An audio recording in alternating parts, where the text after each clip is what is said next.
I got you in my sights, no, I'm going for the headshot. 1.21 heavy metal gigawatts. I'ma let the bass drop straight into a karate chop. Time I pick the bass up, now it's getting hot. Stop, it was fucking prophesized. All the haters gonna act like they are satisfied. No, I'll be animated, making people terrified. I'm just a psycho when you look into my fucking Hello ladies and gentlemen, my name is Kota Galloway, otherwise known as Dylan Alex Brown, and I am your host of this Pro Wrestling Honor podcast, and it is good to be back.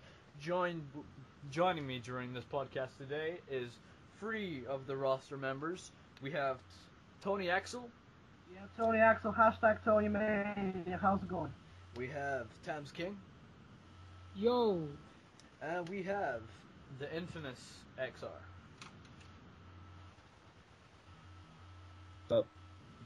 So basically, this is the first podcast back after the first full week of Pro Wrestling Honor returning, and it's been good for the most part, shall we say. Yeah, definitely. And let's see. We'll start off with the first return show, which was fucking incredible. I'm not even gonna lie about that one. Basically, what happened, we had 7 matches on the return show. And we had Kalisto debuting in Pro Wrestling Honor for the first time, facing the returning Kagawa Jengu in a pinfall match for the last one standing qualifier match. To explain, the last one standing match is a countdown battle royal where 2 people begin in the ring, and every 1 minute and 30 seconds a new competitor will enter. To be eliminated, you must be thrown over the top rope and you must hit the floor. Kagawa Jengu qualified. Also joining him in the qualifying spot is Sky Skeeter, who defeated Tamz King in a Fight Fire with Fire match. Tan, how was that match for you? I obviously he was new talent, and I've seen him wrestle in that ring, and I have to admit I kind of let's say underestimated him, but he's really strong in there. Moving on to this match right after that, we had both of the other guests with me today. Toni Axel taking on the infamous XR in a death match for the last one standing spot. Well, I will say one thing. We did wrestle in a death match in one of your other federations, which is now no longer. That is Progress Wrestling. I beat him, and that was the whole thing about the rematch. He wanted to prove to me that he can beat me, but sadly that did not happen Saturday night. That's what happened. Like, it was a good match overall, but I had to try again. Anyway, the match went down, and Toni Axel launched XR through a table. Also, that night we had the debut of 2 wrestlers highly anticipated. One from the deathmatch background and one from the MMA background. We had Mike Sada taking on Mintman in a pinfall match. Oh no, it wasn't pinfall. It was a match inside of a steel cage. Weapons galore. And it wasn't Mintman's lucky day because he hit the C4 and he was gone. With Mike Sada qualifying for the last one standing match. Yeah. That was really impressive simply because Mike Sada qualified in under 20 seconds, which he will be a very big threat to that Pro Wrestling Honor World Heavyweight Championship. Also, Yeah, Mike has a pretty good background before, so you could kind of expect it from him. Also that day we had OA taking on Alcacis in a pinfall match where Alcacis won via disqualification as OA struck him with the steel chair. Although Alcacis is no longer working with the company, OA does not take the qualifying spots. However, that final spot of Alcacis's will not be used, as a battle royal in the pre-show of Last One Standing will be used to decide who enters that match as the final participant. Also, the main event, yours truly witnessed the bringing back of the X Division Championship with a little bit of a rematch from the last time Pro Wrestling Honor was here. Yeah, it was an awesome match. Probably one of the best I've seen in this company's, big history of great It matches. was Nathan Aaron Brown taking on Kota Galloway, the 2 brothers going at it in a 3 stages of hell match. The first set was pinfall, of which Nathan Aaron Brown got the fall. But in the death match in King of the Cross sections, Kota Galloway took the win, and yours truly is still the X Division champion. So reactions to that choice. Start off with Tony.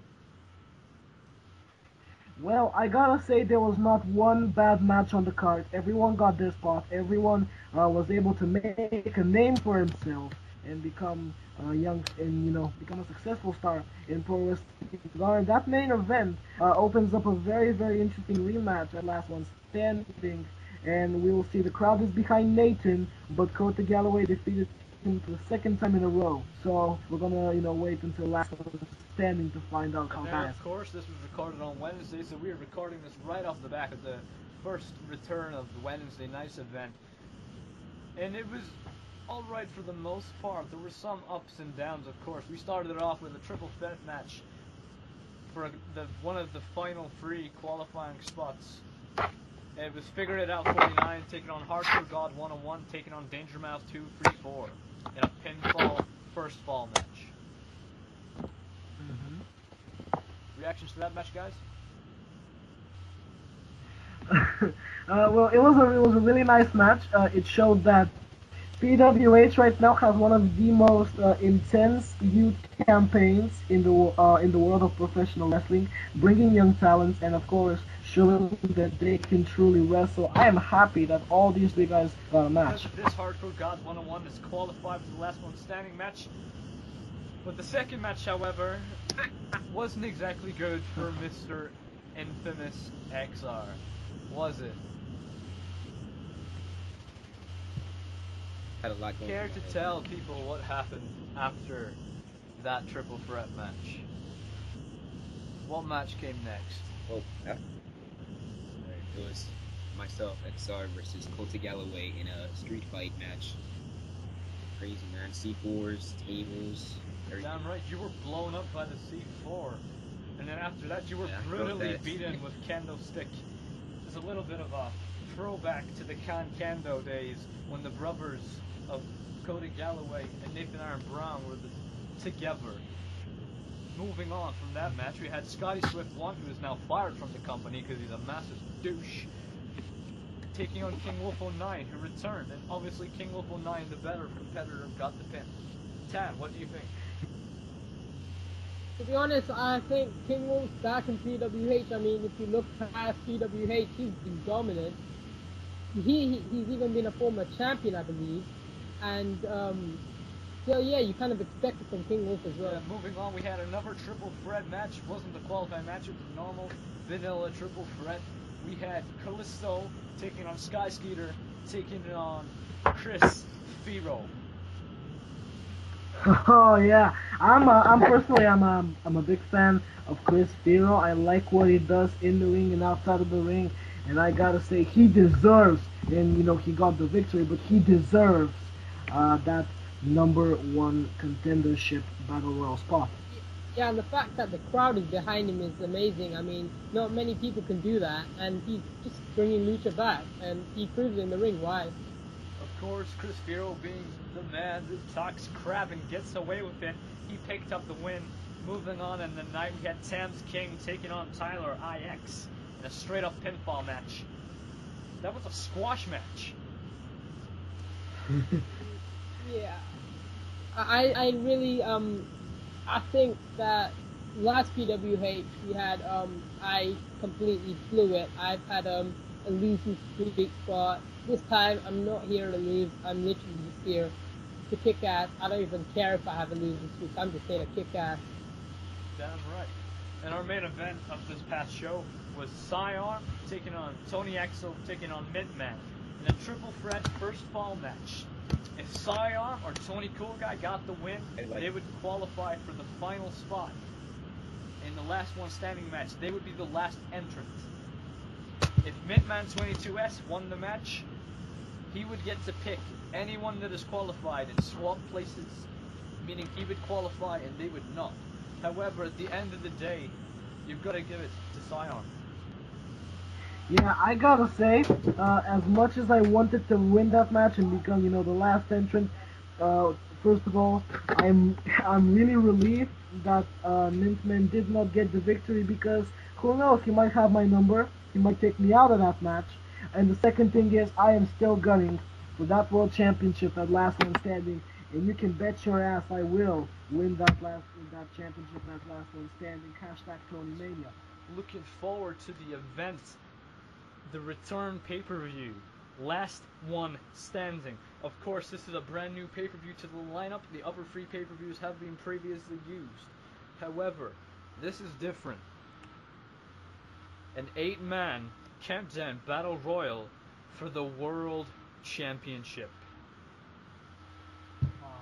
Every single man in this match has earned their spot, and it's gonna be one hell of a match. Yeah, it will be. It's gonna be awesome. In that match so far in qualifier, Toni Axel, Mike Sada, Kagawa Jengu, Sky Skeeter, King Wolf 09, Hardcore God 101, Siarm, who will be the final entrant, and the mystery wildcard pre-show battle royal winner will also join them. However, also at that event we have got, once again, pinfall match between Nathan Aaron Brown and Kota Galloway. Oh yeah, the rivalry is gonna be quite awesome. I cannot wait for this match. And of course, we got to take our predictions for those 2 matches.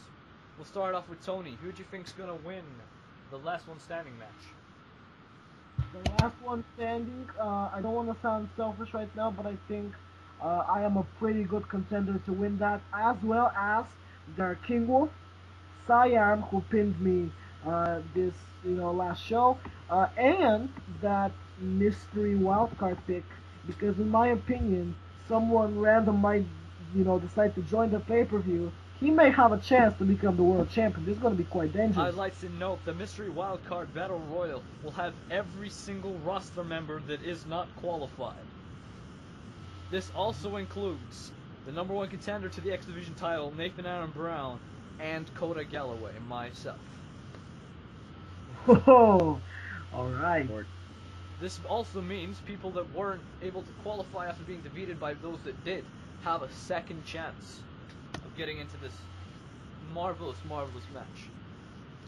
Yeah, and it's even more interesting right now thinking of that if you or Nathan win that battle royal, you can be walking off of last one standing with the X Division and World Championship. Anyway, moving on, Tanbeer, Tamz King, what do you think will happen in that match? Who will come out the winner?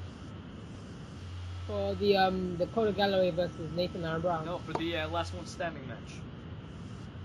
To be honest, there's just 2 good picks for me. I think Kaguya Jengu could pull it out, but as much as people hate to say it, I just think Mike Sada's going to dominate. Mike Sada's going to dominate, and finally XR, who do you think will win that match? And there's a lot of favorites in that match, like Kaguya, Siarm, Mike Sada. A lot of fucking talent in that match. Siarm, he's like my most favorite. There's a lot of fucking talent in that match. Who do you think will walk out the X Division champion? I don't think it's hard to say, but I think Kota Galloway. He's never been pinned. Yeah, now I'm thinking about it. You have the pinfall experience, you have the pinfall streak. The crowd is completely behind Nathan, but I don't know. I just can't, see yourself getting pinned. So I will go behind you to win again. And Tamz King, who do you think will win the X Division championship? People say Kota Galloway, but I believe in Nathan Aaron Brown just because he's got the crowd behind him. He can literally do anything he wants. Nice to know. However, we're looking ahead. The pay-per-view after last one standing is Fight Fire with Fire. Yes. Tamz still like this pay-per-view. And of course, that'll be happening very, very soon in the coming months. Keep prepared. Pro Wrestling Honor is only going to get better and better. We are the best that pro wrestling can get. We are PWH. We are Pro Wrestling Honor. We are the best at what we do. Thank you, ladies and gentlemen. This has been the Pro Wrestling Honor podcast. I have been Kota Galloway. I have been Tony Axel. I have been Tamz King. I've been the infamous XR. And we will see you this Saturday at Last One Standing. I got you in my sights, now I'm going for the headshot. 1.21 heavy metal gigawatts. I'ma let the bass drop straight into